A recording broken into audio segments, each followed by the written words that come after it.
Hey, what up, guys? This is Nick the Quant. Today we got another post for our highest mathematical edge pick today. Yesterday I gave you guys the Pittsburgh Pirates money line, that cash. We've been on a crazy hot streak right now for my overall picks. My last 15 picks, we're running an 11-3-1 record. In the past 3 days, I'm up over 8 units. But just speaking in regards to the highest mathematical edge picks, those have been doing very well recently. So if you've just been tailing these picks, you've been enjoying the profits, but I've been tailing all of my picks, which I always suggest to do. You've been doing really well. So as always, if you want access to all of my free daily sports betting picks, you can go to my X account at NickTheQuant44. If you always want to be up to date immediately on the picks, I run my model, I immediately print out the picks. My X account is the best place to go. Secondly, I got my Instagram, Nick the Quant. That's where I post my daily results, and then more insight into highest mathematical edge picks. And then here on my YouTube is where I post the actual analysis videos on my highest mathematical edge picks. So getting into that, we can jump into today's pick. We got the Kansas City Royals on the money line. This is my only pick today. So it's the highest mathematical edge pick, obviously, because there's only one pick, but not a whole lot of edge for this pick. But I've been averaging anywhere from 3 to 5 picks a day right now. But today I ran my model on the board and just a lot of negligible at best edge, which I stray away from, especially since I'm still using a sixth of a Kelly. If I continue to be performing well like I am doing, I'll drop that down to a 5.5, then a 5, then a 4.5, and so on. So as the risk goes up due to the Kelly criterion usage, then you can start to take advantage of more of these smaller edge positions. But if you're still using a sixth Kelly, seventh or an eighth Kelly, your exposure is smaller, so if there's less edge, your risk is very, very small to just, at that point, it's you really don't have much edge. So because of my Kelly usage right now, I'm straying away still from some of those small edge positions until I can prove to myself that there still is edge in those areas as the Kelly criterion fraction drops. So my exposure increases. So yeah, this is the only pick today, but regardless, we're going to jump in through the math on it and just continue this hot streak. So real quick again, if you want to have an understanding of how my model works, how the ensemble model works, how I calibrate the 9 interior models, how the outputs are calibrated, things like that, you can refer to my early posts. Excuse me. Honestly, my first 10 posts, I don't know about 10 posts, at least my first 5 posts on YouTube, I always jump in and describe how my model works. So getting into that, Model 1 had the Yankees at a 53.06% probability.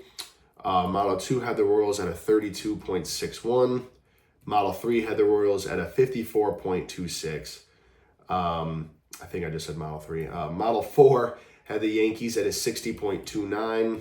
Model 5 had the Yankees at a 41.18. Model 6 had the Yankees at a 51.65. Model 7 had the Yankees at a 57.58. Model 8 had the Yankees at an 80%, and Model 9 had the Royals at a 56.52.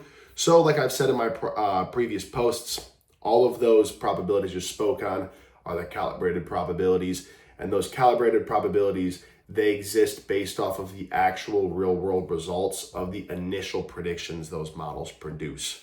So essentially, the empirical outcomes are those probabilities. So there's some strong ranges the Yankees were in, as they're the favorite in this matchup, and there are some very weak ranges as well.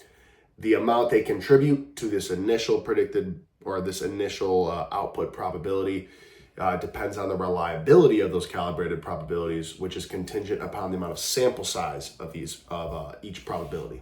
So saying that, the Yankees initially get spat out as a 52.4% probability by my ensemble model. So already relative to their odds, which at the time of my analysis was minus 143, my model is saying, okay, the Yankees are largely overvalued right now, and there's value on the underdog side of the Royals.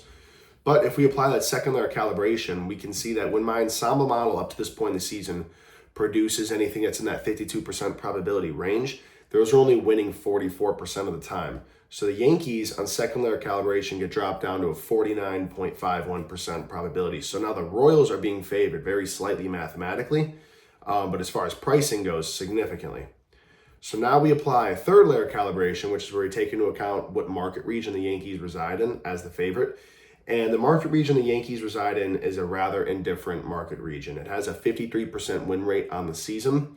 So relative to the whole market, you could argue slight edge at a 53% winning rate. But really, anything, I always say anything below 55%, you can argue is just indifferent. Anything from 50.01 to 55, a lot of variance can skew that as well.